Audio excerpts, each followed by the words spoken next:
اشرب من كوبايه لكوبايتين ميه، وده هيعوض جسمك بالسوائل اللي فقدها طول فتره الصيام.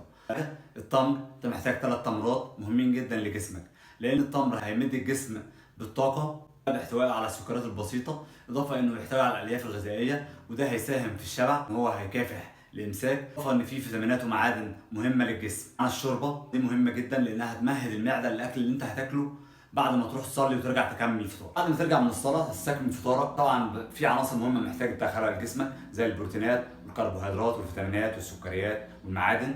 بالنسبه للبروتينات هتلاقيها في اللحوم او الاسماك او الفراخ.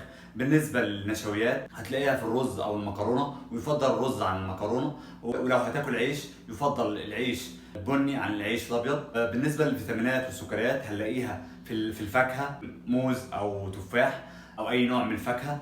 طبعا ما تنساش طبق السلطه، طبق السلطه هيسهل لك عمليه الهضم، اضافه ان فيه الياف غذائيه، اضافه ان هو هيحسسك بالشبع.